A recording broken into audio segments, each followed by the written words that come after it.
Assalamualaikum warahmatullahi wabarakatuh. Dan salam sejahtera kepada semua pelajar. Saya Muhammad Arsad bin Johannes, pensyarah Anda. Hari ini saya akan bercakap berkenaan topik keempat ataupun bab keempat, yaitu Human Cognitive Development ataupun perkembangan kognitif manusia. Okey. Untuk pengetahuan kita semua, seperti mana yang kita ketahui bahawa kita mengalami proses perubahan daripada semasa ke semasa. Maksudnya apa? Maksudnya kita tidak akan kekal kecil.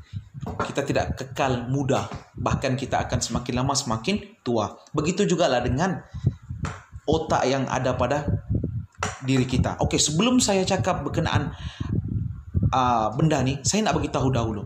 Kognitif di sini membawa maksud seluruh bahagian kepala anda yang mana terdiri daripada otak anda. Di dalam otak ada pemikiran anda, ada bayangan yang anda boleh lakukan, ada ingatan-ingatan anda. So, semua itu adalah meliputi kognitif. Okey?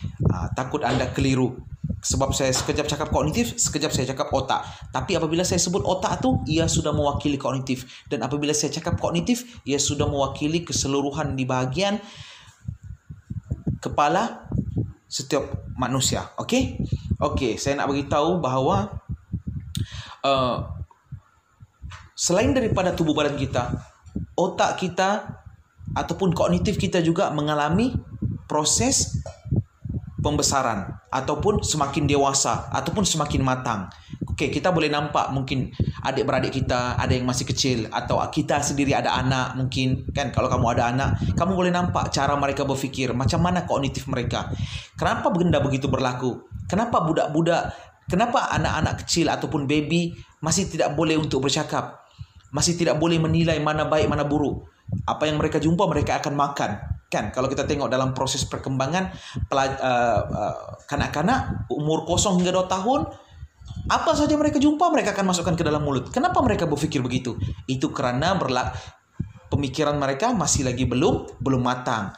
Adakah kamu jumpa kawan-kawan kamu dalam universiti, di jalan-jalan pergi kafe atau di kelas, mereka jumpa roti di tanah atau di lantai, mereka ambil, mereka makan? Ada? Tidak, kamu akan jumpa begitu. Kenapa? Kerana anda telah pun mengalami proses kematangan di dalam pemikiran. Okey? Kalau ada yang buat begitu, itu kamu kena bagi tahu cepat-cepat pensyarah kamu, ataupun kawan-kawan kamu lain. Kesian, kan? Okey. Next. Okey. Introduction. Okey, dia kata sini apa? Perkembangan kognitif adalah bidang kajian dalam neuroscience dan juga psikologi.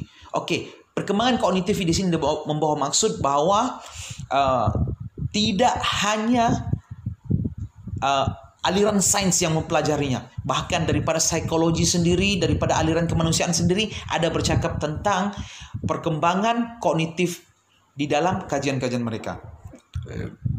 Okey.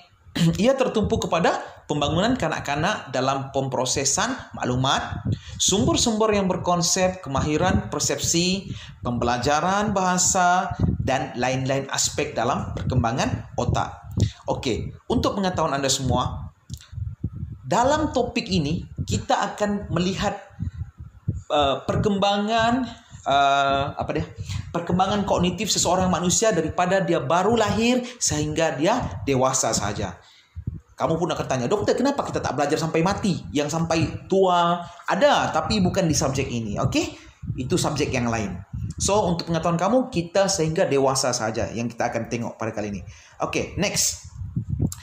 Teori perkembangan kognitif yang pertama telah diperkenalkan oleh siapa? Oleh Jean Piaget. Jean Piaget ni adalah pelopor di dalam teori perkembangan kognitif ini.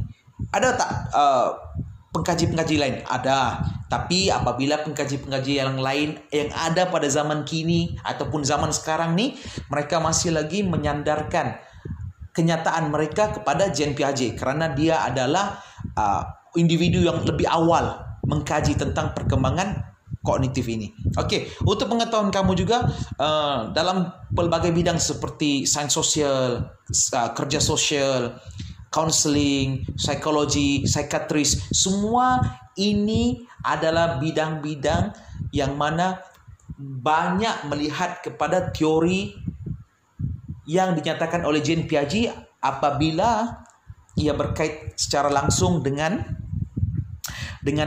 perkembangan kognitif. Oke? Next, kita tengok. Oke, selain keperluan fisikal, ini untuk yang sekarang nih, dia akan bercakap tentang bagaimana seorang manusia itu yang baru lahir, apakah keperluannya sehingga di awal dewasanya. Oke?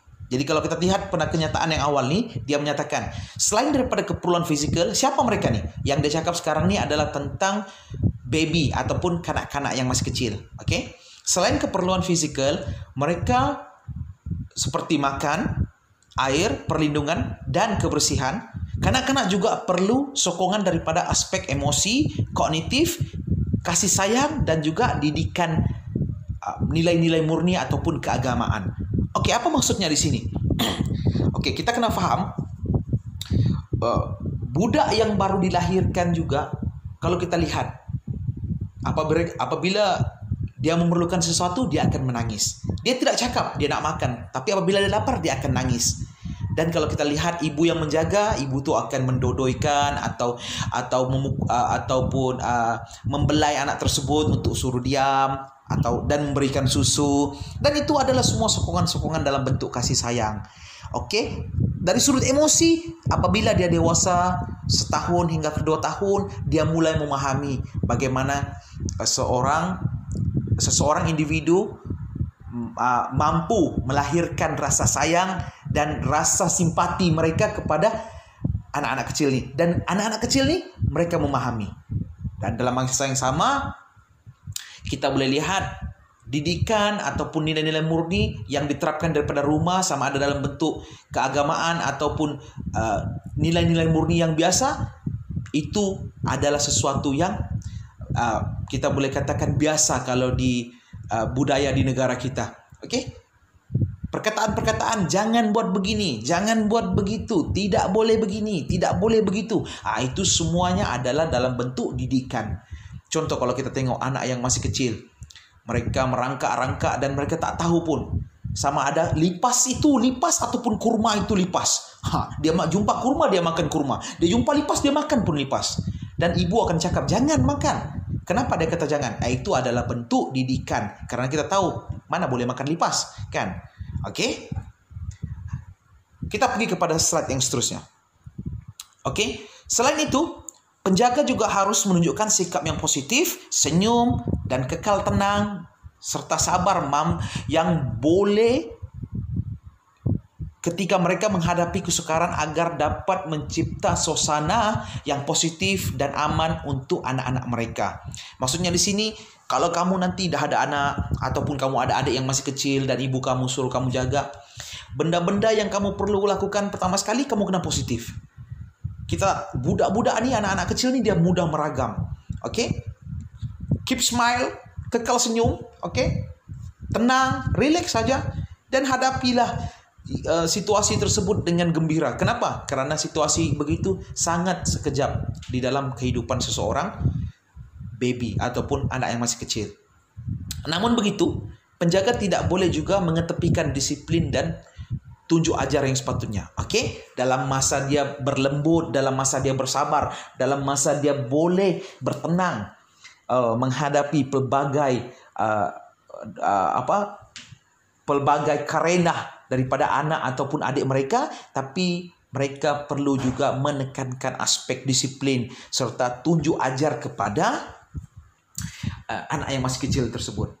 Ada banyak perkara yang dia perlu pelajari, dan anak kecil ataupun masih baby ni antara umur 0 hingga ke 2 tahun, dia dalam proses menyerap pelbagai idea, sama ada baik ataupun tak baik, dia akan serap sama rata. Okey, jadi tunjukkanlah yang baik-baik, kerana yang baik tersebut akan membentuk pribadi yang lebih baik kepada baby tersebut. Okey, next. Oleh itu, didikan adalah penting untuk perkembangan kanak-kanak. Okey, ia merupakan resepi rahsia yang membolehkan kanak-kanak membesar secara fizikal, sosial, emosional, berbudaya dan beragama. Apa maksudnya? Maksudnya di sini, untuk anak yang masih kecil ni, sabar sajalah. Adik yang masih kecil, masih baby nih, sabar sajalah dengan karunia mereka. Karena apa? Karena dengan kesabaran yang kita tunjukkan itu, mereka mampu lahir dan dewasa secara baik dari sudut fisikal, emosi mereka, kan? Dan juga daripada cara mereka berbudaya dan beragama di dalam bersama-sama dengan keluarga mereka. Dan kalau kita lihat dalam pelbagai isu yang wujud seperti mangsa penderaan seksual, mangsa keganasan rumah tangga, apa lagi, pengabaian, kan? Semua itu menyebabkan berlakunya kesan yang mendalam kepada jiwa seseorang kanak-kanak. Apabila dia masih kecil, dia telah mengalami satu kejutan yang dia tak pernah tahu sebelum ini bahwa benda begitu boleh berlaku. Dan kalau kita lihat daripada banyak kajian, kalau Anda baca, remaja yang kerap membuli di sekolah ataupun terlibat dengan aktiviti-aktiviti seperti pengambilan dadah di peringkat awal remaja, kebanyakan daripada mereka mengalami isu seperti diabaikan oleh ahli keluarga, menjadi mangsa di dalam keruntuhan rumah tangga antara ibu bapa mereka, menjadi mangsa dera, mangsa dera, dan akhirnya dia membalas dendam dengan melakukan perbuatan buli di sekolah, dan kebanyakannya isu begitu banyak dilaporkan daripada kajian-kajian di luar negara. Dalam Malaysia kita pun banyak, maka apa yang saya boleh simpulkan, relax, hadapi dengan gembira, karena kanak-kanak yang masih kecil, tempo untuk dia membesar tidak panjang, sangat singkat. Sekejap saja Anda akan melihat, besar dah anak ni. Next. Kita melihat kepada Jean Piaget semula. Teori perkembangan kognitif Jean Piaget. Jean Piaget ini dilahirkan pada tahun 1896 dan meninggal dunia pada tahun 1980. Sedikit latar belakang beliau, bekerja di Binns Institute pada tahun 1920-an, dan beliau bekerja di sana sebagai pembina soalan ujian kecerdasan versi bahasa Inggris kepada versi Prancis. Itu sedikit latar belakang beliau lah ya. Beliau menjadi tertarik dengan sebab mengapa kanak-kanak memberikan jawaban yang salah terhadap soalan yang memerlukan pemikiran logik. Kebanyakan kebiasaan kanak-kanak akan memberikan jawaban yang salah terhadap soalan yang memerlukan pemikiran logik. Contoh, pemikiran logik, dia kata apa? Kanak-kanak yang masih kecil, dia tengok antara orang mati dan orang tidur, dua-duanya tutup mata. Dia mengetahui apabila tutup mata, nanti esok pagi dia akan bangun semula. So, apabila ditanyakan kepada kanak-kanak, mengapa dia sekarang dia mati. Itu adalah satu mayat. Satu mayat. Dia sudah mati, matanya tertutup. Apa jadi pada dia?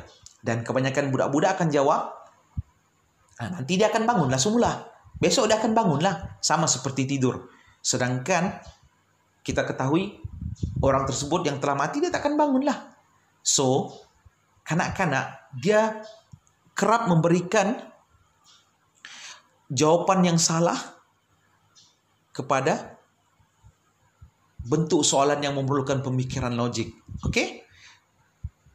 Selain itu, Piaget juga merupakan seorang ahli psikologi pertama yang mengkaji secara sistematik tentang pembangunan kognitif.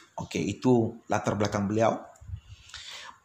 Matlamat teori ini adalah untuk menjelaskan mekanisme dan proses yang mana bayi dan kemudiannya kanak-kanak berkembang menjadi seorang individu yang boleh berfikir, mencari sebab, serta berhipotesis. Maksudnya di dalam teori yang si Piaget buat nih, dia mengikuti rentetan daripada sejak lahir sampailah kanak-kanak tersebut dewasa. Dia menjadi seperti satu tangga, dan daripada setiap tangga tersebut, mengapa benda itu berlaku. Dia mencari sebab mengapa benda itu berlaku. Dan apabila benda begitu berlaku, apa pula kelebihan kepada anak yang membesar tersebut, dari sudut pemikiran, dari sudut tumbesaran diri dia, dari sudut persekitarannya. Oke, itulah yang teori ini coba lihat. Oke. Bagi Piaget, perkembangan kognitif adalah penyusunan semula mental yang progresif disebabkan oleh kematangan biologi dan pengalaman persekitaran. Oke, ini menurut beliau lah. Oke, sebab kalau kita kecil dulu, kadang-kadang kalau kita coba sama-sama kita berpikir, dulu kita mungkin sangka dari mana datang hujan nih kan? Hujan nih turun daripada awan. Oh, jadi di atas awan sana ada pipe. Itu pemikiran kanak-kanak yang masih kecil.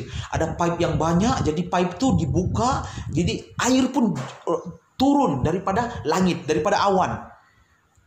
Tapi apabila dia membesar, dia berlaku kematangan dalam pemikiran dia melalui pembelajarannya, melalui persekitarannya, melalui percampurannya dengan kawan-kawannya serta keluarganya, dia mengetahui, oh, rupanya berlaku proses pengeluapan.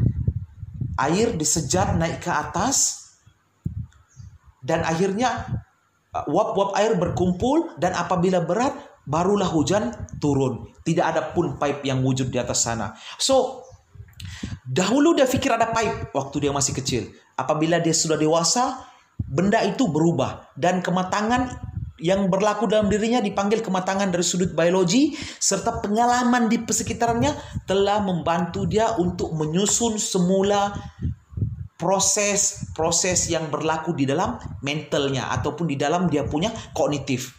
Oke, Anda pun dulu macam begitu juga. Yang sedang mendengar nih, Anda dahulu pun seperti itu juga. Apa contohnya? Contohnya, Anda dahulu, macam mana saya nak cakap? Dulu, ada tak Anda pernah berfikir Anda akan masuk universiti? Pernah tak Anda terfikir yang sedang mendengar nih, oh saya pasti masuk lahir saja ke dunia nih, oh aku tahu dah nanti confirm aku masuk universiti, aku confirm masuk Unimed, belajar di Unimed. Ada tak? Tak ada. Kenapa? Karena pada ketika itu yang ada di pikiran kamu hanyalah gembira dan bermain. Gembira dan bermain sepanjang masa. Dan kamu betul-betul serius apabila kamu mungkin ada UPSR, ada STPM pula, ada PMR ataupun PT3, barulah kamu akan serius. Dan masa itu telah berlaku proses kematangan sedikit demi sedikit, sehinggalah kamu yang ada sekarang nih. Mungkin ada dalam kalangan kamu yang dahulu kuat ketawa, suka ketawa, zaman kecil ketawa gila, ketawa saja, gembira dengan keadaan persekitaran. Tapi apabila dari dewasa nih, banyak berpikir, dia lebih rileks dan lebih tenang dan dia kurang ketawa. Kenapa? Karena dia telah memahami banyak perkara dan mungkin dia rasa tidak ada masa untuk ketawa. Oke, next kita tengok.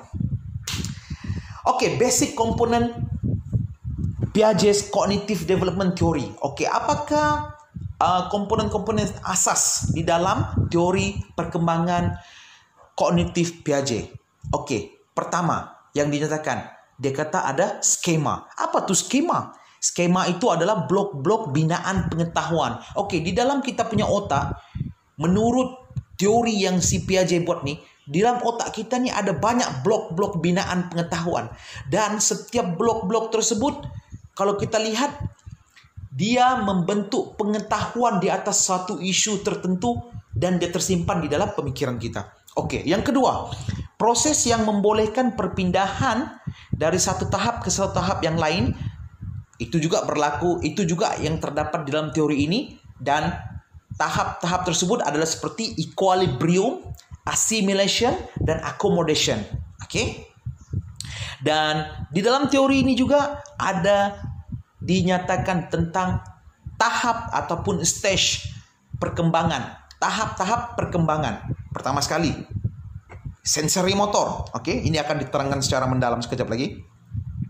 Pre-operational, concrete operational, formal operational. Dia ada 4 tahap. Oke, saya nak bagi tahu yang mendengar sekarang nih, benda-benda nih kerap ditanya di dalam exam ataupun quiz. So, be focus. Oke? Next, skema. Kita sebut skema dulu. Apa tuh skema? Dikatakan skema ini adalah satu unit pengetahuan yang mana setiap satunya berkait dengan satu aspek dalam kehidupan termasuk objek, tindakan, dan konsep yang abstrak. Oke, kita bayangkan. Sama-sama kita bayangkan. Di dalam otak kamu ada satu blok. Oke, kita bayangkan blok tuh segi 4 lah. Macam satu microchip. Dan blok itu menyimpan tentang pengetahuan. Contoh, di mana kamu duduk? Di atas kerusi. Kenapa kita panggil kerusi? Kenapa kita tak panggil kerusi kita yang kita duduk nih, kita panggil gelas ataupun cawan? Kenapa tak kita panggil yang kita duduk nih adalah buku? Karena kita mempelajari dan mengetahui objek ini bukan benda tersebut. Objek yang kita duduk ini adalah kerusi, yang mana kerusi itulah benda yang digunakan oleh manusia untuk duduk. Dan kamu pun menyimpan idea ataupun maklumat itu di dalam pemikiran kamu. Itulah yang dipanggil pengetahuan tentang objek. Ada banyak lagi contoh, oke? Tapi saya bagi itu yang contoh yang senang. Apa saja yang berkaitan objek, bendanya begitu. Oke, tindakan. Marah. Adakah kamu nampak orang marah tapi ketawa? Saya sangat marah. Marahnya aku marah nih. Ada? Tak ada. Tindakan kita apabila kita marah, kita ketahui. Marah tidak seperti itu. Marah bunyi dia lain. Ketegangannya lain macam, oke? So kita memahami, oh marah tuh seperti itu, gembira seperti ini, kalau sedih seperti begini. Oke. Jadi itulah bentuk-bentuk tindakan dan konsep-konsep abstrak. Apa pula konsep abstrak? Konsep abstrak. Contoh, kalau saya angkatkan 2 jari saya, itu dikatakan berapa? Itu dikatakan 2. Tapi kalau kita hilangkan tangan saya nak bagi tahu dengan kamu. Tunjukkan saya 2. Tunjukkan saya itu 2. Kamu pun kata, inilah 2. Saya kata itu bukan 2, itu jari. 2. Macam mana 2? Itu yang kamu tunjukkan itu bentuk 2. Tapi 2 itu macam mana? So, itu yang dipanggil abstrak. Kamu memahami perkara tersebut, tapi sukar untuk kamu jelaskan, tapi ramai orang berkongsi pengetahuan yang sama dengan kamu. Oke? Kita teruskan. Apabila skema sedia ada, kanak-kanak boleh menjelaskan apa yang dilihatnya pada persekitaran. Ia dikatakan telah mencapai tahap keseimbangan ataupun equilibrium. Keseimbangan, equilibrium, kognitif. Keseimbangan kognitif. Oke? Contoh, kalau kita nampak kanak-kanak yang berumur kurang daripada 2 tahun, tapi dia pandai bercakap, dia akan banyak tanya. Ayah, apa tu ayah? Dia kata, itu burung. Oh, burung. Dia akan set di kepalanya. Oh, burung tu terbang. Ayah, kenapa burung tu putih? Kenapa itu burung hitam? Oh, itu burung gagak. Yang ini burung merpati. Oh, begitu. Nanti dia akan tanya lagi. Ayah, apa ni ayah? Ini semut. Oh, semut. Dia akan set. Setiap benda yang dia cakap, dia akan set. Oh, ini semut, ini burung, ini kucing. Jadi bila dia tengok TV, dia akan explore. Dan apabila dia sudah dikatakan, dia sudah mencapai tahap equilibrium dalam pemikiran, dalam kognitif dia, itu dibuktikan melalui dia boleh jelaskan melalui penjelasannya. Contoh, kalau dia sudah besar macam 2 tahun, 3 tahun, dia sudah boleh bercakap, kita pun tanya, apa tu nak? Buyung, burung, dia kata. Burung. Oke, ini apa? Pinggan. Ini nasi. Ini kereta. Dia boleh jelaskan, maksudnya untuk tahapan dia tuh, pada tahap dirinya itu, dia sudah mencapai tahap keseimbangan ataupun equilibrium di dalam pemikirannya. Adakah benda itu akan berubah? Benda tersebut akan berubah daripada semasa ke semasa, mengikut kematangan biologi dan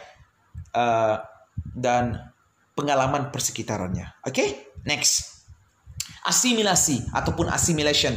In English, assimilation. Okay? Piaget melihat perkembangan kecerdasan sebagai proses adaptasi yang berlaku melalui. Dia kata Piaget melihat bahawa kecerdasan proses adaptasi yang berlaku melalui 2, yaitu asimilasi dan akomodasi. Asimilasi adalah yang berlaku apabila skema sedia ada dapat diadaptasi dengan suasana atau objek baru. Okey? Apa maksudnya? Contoh asimilasi. Apa dia? Seorang kanak-kanak yang baru berumur 4 tahun. Dia melihat, oh banyaknya banyaknya kambing di kawasan kampung ini. Okey, banyaknya kambing di kawasan kampung ini. Dan apabila dia pergi ke kampung yang lain, dia melihat kambing di sana, kambing di kampung yang baru tuh boleh tinggal bersama-sama dengan lembu. Jadi dia mengetahui, dia boleh mengasimilasikan bahwa percampuran di antara dua ekor binatang ini boleh berlaku. Dua jenis binatang ini boleh berlaku. Jadi dia mengetahui daripada pengalamannya yang lepas, dia hanya melihat kambing, tapi kali ini dia melihat kambing lebih banyak dan berkawan pula dengan lembu. Okey? Apabila skema sedia ada dapat diadaptasi dengan suasana atau objek yang baru. Okey, akomodasi. Apa pula akomodasi?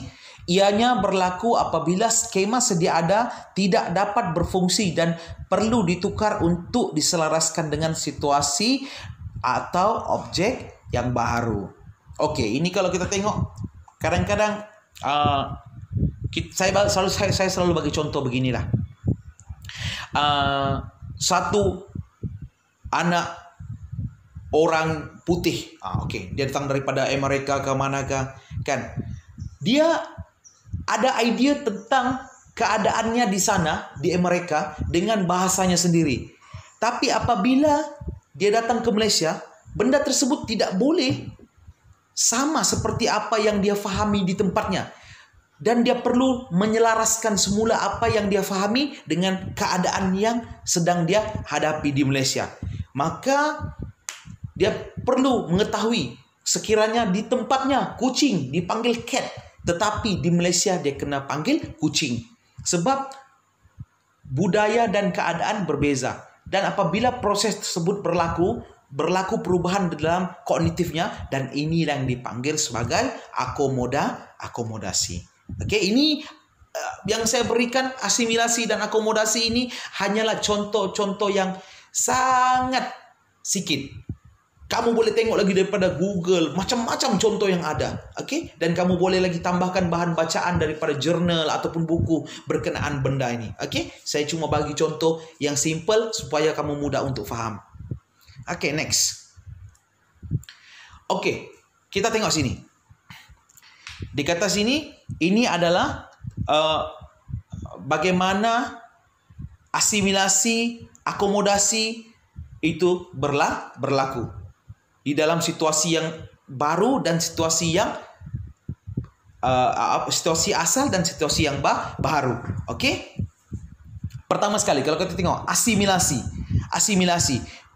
Okey, kita anggap seorang baby yang berumur 1 tahun dan dia mula berasimilasi.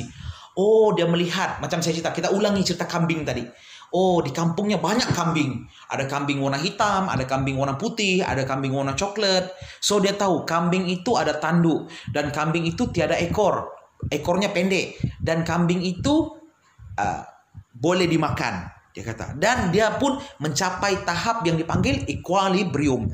Dia sudah mencapai tahap yang dipanggil keseimbangan di dalam kognitifnya. Tiba-tiba dia pergi ke satu tempat baru di luar negara. Dia pergi Rusia ataupun Kanada. Dia tengok kambing di sana lain patternnya. Dia kata, kambing di sini rupanya bulunya panjang. Tanduknya besar, kambingnya pun besar. Lebih besar daripada kambing yang ada di Malaysia. Maka berlakulah yang dipanggil accommodation. So, di sana pun kambing tak dipanggil kambing seperti di tempatnya. Contoh, dia tinggal di Taiping. Dia panggil kambing. Dia KMBIN. Tak ada G, kambing. Okay. So, di tempat di Rusia sana, dia tengok kambing, dia tak panggil kambing, dia panggil God. Okay. Dia kata kambing itu God. Okay. Dia mengubah pemikirannya. Berlaku proses akomodasi. Kambing itu tidak semestinya kecil. Kambing itu boleh besar, tinggi, boleh berbulu tebal, boleh bertanduk besar dan warna pun pelbagai. Tiba-tiba dia boleh contoh. Dia boleh tengok pula kambing warna pink. So bertambahlah maklumat yang dalam pemikirannya. maka berlakulah proses disequilibrium ataupun penyelarasan semula keseimbangan di dalam pemikiran. Oke, next. Oke, kita masuk kepada 4 tahap yang dikatakan di dalam teori ini. Oke, 4 tahap tersebut. Tahap yang pertama yaitu tahap sensori motor. Stage sensori motor. Sensori motor ini bermula bila? Bermula daripada baru lahir sehingga umur 2 tahun. Masa itu dikatakan kognitif berkembang dengan sangat cepat dan pantas. Oke? Pada mulanya ia dilengkapi dengan satu set pergerakan refleks dan satu sistem persepsi. Oke, kalau kita tengok budak-budak, baby baru lahir, kan? Baby yang baru berumur kurang daripada 1 tahun, 1 tahun, kita nampak dia tak tahu apa. Tapi pergerakan-pergerakannya adalah refleks daripada apa yang dia rasai. Contoh, dia lapar, dia nangis. Dia penat, dia tidur. Oke? Dia rasa macam lucu, dia ketawa. Dan dia bila ada stres, dia boleh menangis. Oke? Bayi mula membina pengetahuan secara langsung dengan dunia di sekelilingnya dengan mengkaitkan tindakan fizikal dengan keputusan yang dilihat daripada tindakan tersebut. Okey? Dia nak explore dunia ni adalah melalui cara kalau kita tengok dia banyak menggunakan mulutnya. Okey. Dia tak tahu sama ada benda tu baik atau tak baik. Apa dia jumpa dia akan masukkan dalam mulutnya. Dan tindakannya tersebut, tindakan baby tersebut ataupun tindakan budak kecil tersebut, dia akan mewujudkan keputusan. Oh, ini bagus. Oh, ini tak bagus. Tapi yang pastinya dia akan melakukan benda yang sama sekiranya dia jumpa lagi benda tersebut. Tanpa mengingati apa yang telah dia pernah lalui sebelum ini. Itulah yang dipanggil proses eksplorasi dalam stage sensory motor. Oke? Next. Melalui proses asimilasi dan akomodasi, tindakan-tindakan tersebut secara progresif disesuaikan dengan persekitarannya. Ialah mereka semakin hari semakin dewasa. Semakin dewasa semakin matang. Dia semakin belajar. Banyak benda yang dia tahu, banyak benda yang boleh, banyak benda yang tak boleh. Maka dia semakin faham. Dan ini yang dipanggil sebagai object permanence. Objek permanence bermaksud tahu bahawa suatu objek iaitu masih ada walaupun ia disembunyikan. Okey, ini kalau kita boleh buat eksperimen kepada anak ataupun adik kita sendiri di rumah yang masih berumur kurang daripada 2 tahun, kamu ambil apa-apa. Contoh, kamu ambil remote TV, kamu rampas daripada tangan dia, kamu bagi nampak dia, kamu sembunyikan remote tersebut di belakang kamu. Sambil kamu duduk, kamu letakkan di belakang kamu, remote tersebut, kamu akan nampak dia akan merangkak dan pergi mengambil remote tersebut. Kerana apa? Kerana dia memahami bahawa benda tu ada di situ. Di tahap untuk tahap sensori motor ni, mereka sudah mula memahami bahawa objek tersebut ada di situ. Kamu sembunyikan macam mana pun, dia akan tahu. Dan dia akan mengulangi tabiat tersebut sekiranya kamu melakukan benda yang sama juga. Oke? Next. Kita tengok kepada tahap yang seterusnya, yaitu pra-operational stage. Tahap pra-operational. Oke, pra-operational ni bermula pada 2 tahun hingga 7 tahun. 2 tahun hingga darjah 1. Itu senang ingat. 2 tahun hingga darjah 1. Kanak-kanak pada tahap ini secara mental boleh memamerkan objek atau keadaan dan terlihat dengan permainan dan terlibat dengan permainan simbolik. Okey. Di kata sini kanak-kanak pada tahap ini secara mentalnya boleh memamerkan objek atau keadaan yang terlibat dengan permainan simbolik. Kalau kita nampak adik-adik kita ataupun anak yang sudah berumur sekitar 3 atau 4 tahun, kamu biasa nampak tak dia main remote? Kadang-kadang remote tu dia bayangkan seperti kereta. Okey, kadang-kadang remote tu juga boleh jadi Ultraman. Dan kadang-kadang remote yang sama boleh jadi Upin dan Ipin.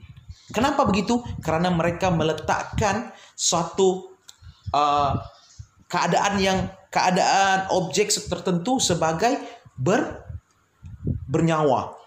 Mereka meletakkan nyawa, dan ini dipanggil proses imajinasi. Mereka berimajinasi. Dan kadang-kadang coba kamu tengok adik kamu ataupun keluarga kamu yang masih berumur kurang daripada 5 tahun. Apa dia buat kalau main dalam television, sama ada Ultraman ke Mask Rider ke, dia akan berdiri sambil mencekak pinggang, dan dia juga membayangkan dia menjadi seperti Ultraman. Mebius. Dengan jurus yang dia keluarkan apa semua, itu semua adalah mereka terlibat dengan yang dipanggil imajinasi. Pada tahap ini pemikiran dan komunikasi mereka adalah egosentrik. Apa itu egosentrik? Mereka merujuk kepada ketidakupayaan untuk melihat daripada persepsi orang lain. Mereka boleh cakap, mereka boleh keluarkan kenyataan tersebut, tapi mereka tak faham apa perasaan orang dewasa. Contoh, kalau kita tanya kanak-kanak yang masih kurang berumur 4-5 tahun kan, 5 tahun ke bawah, tadika pastika kemaska, coba bagi makanan yang tak sedap, dia akan jawab sejujurnya, tak sedap, busuk, dia kata, makanan tak elok, makanan tak sedap, tanpa memikirkan apa perasaan orang yang membuat kuih tersebut. Tapi kalau kita berikan kepada orang dewasa akan cuba untuk menjaga hati pembuat kuih tersebut sebaik mungkin agar tidak tersentuh hati mereka dengan pengucapan yang sebegitu. Itu dipanggil egosentrik. Kanak-kanak pada tahap ini juga menunjukkan animisme, kepercayaan bahawa objek yang tidak bernyawa mempunyai perasaan dan niat seperti manusia. Ini yang saya ceritakan tadi lah, yang Ultraman tu panjang-panjang saya cerita tu. Kalau kita tengok yang bayi, kanak-kanak yang perempuan, dia akan bermain dengan anak patung dia, dan kadang-kadang anak patung tu dia bagi susu juga seperti dia hisap susu. Dia kata kenapa? Sebab kesian, masih kecil. Dia membayangkan benda tu hidup. Dan kalau kita tengok anak-anak lelaki, dia lebih lasak. Dengan pistol, dengan senapang, dia membayangkan dia pula jadi seperti combat ka ataupun tentera yang berlawan. Kadang-kadang jadi Ultraman. Itulah mereka. Di umur 2 hingga 7 tahun. Itu kadang-kadang kita tengok di sekolah. Darjah 1, zaman saya dulu kecil, saya masih ingat lagi ada kawan yang bawa Power Rangers ke sekolah. Darjah 1 bawa Power Rangers. Dan dia masih lagi di tahap pra-operational. Next, concrete operational stage. Tahap operasi konkret. Umur bilang? Umur di antara 7 tahun hingga 11 tahun. Darjah 1 hingga darjah 5. Tahap ini merupakan salah satu titik perubahan besar dalam perkembangan kognitif kerana ia merupakan permulaan dalam pemikiran logik dan operasi. Itu jelas ya. Kanak-kanak ketika ini sudah cukup matang untuk menggunakan pemikiran logik dan operasi, tetapi hanya boleh diaplikasikan kepada objek perkara fizikal luaran saja.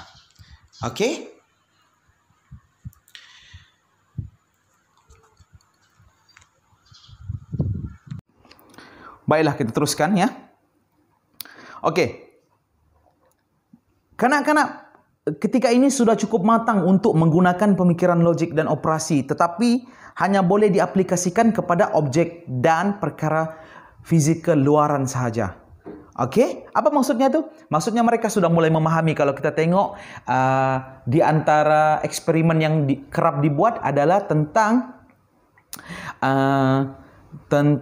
isi padu air. Contohlah air daripada 3 gelas.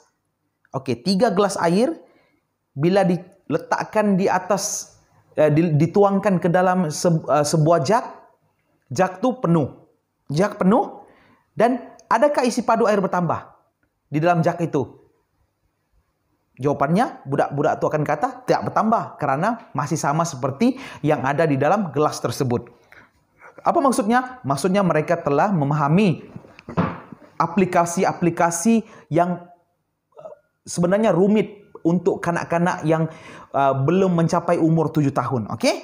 Egosentrik makin berkurangan dan semakin baik dalam tugasan Conservation. Okey, maksudnya mereka sudah mula memahami perasaan orang, bagaimana orang terasa atau tak terasa dengan perbuatan mereka.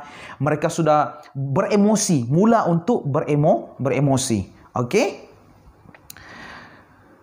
Conservation didefinisikan sebagai satu kefahaman terhadap kuantiti suatu akan kekal sama walaupun bentuk luaran telah berubah.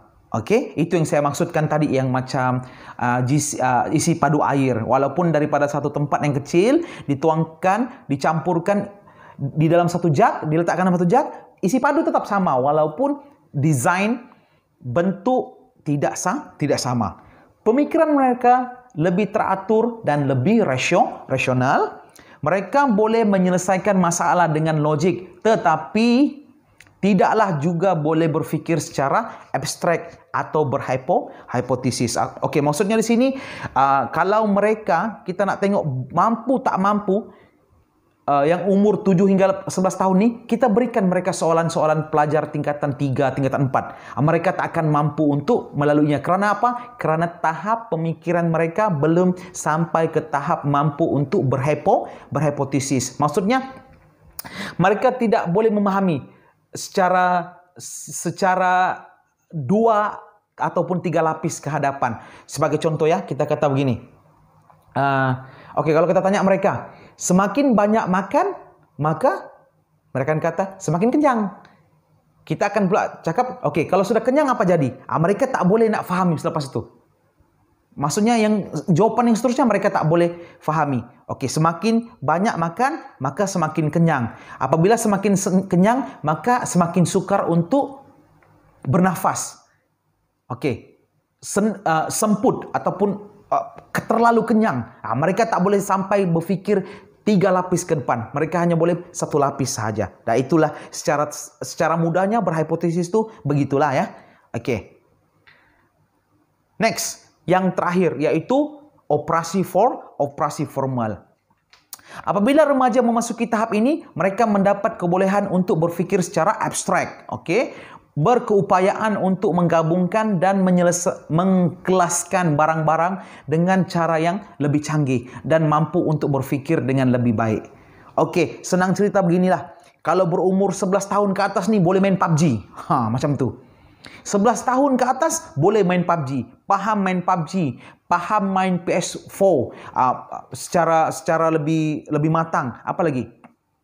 Mereka lebih logik, lebih memahami, bahkan di umur ini juga sudah sampai tahap mereka memiliki rasa cinta dan tertarik dengan pasangan berlainan jantina. Okey, maksudnya ada sudah perasaan sayang cinta tu kecil-kecil macam ni.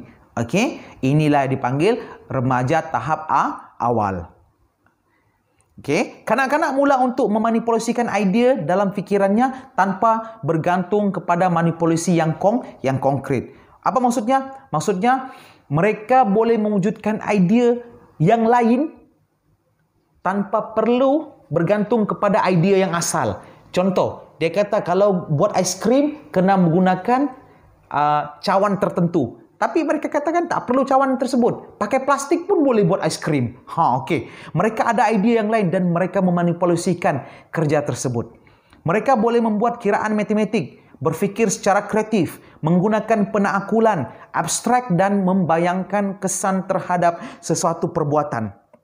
Okey, mereka sudah memahami dan kalau kita tengok pada peringkat umur begini juga mereka mula terlibat dengan pelbagai isu dan setiap daripada isu yang mereka lalui itu, mereka menanggung sendiri akibatnya. Seperti contoh yang kita tengok biasa terkini, zaman-zaman sekarang ni, basikal lajak.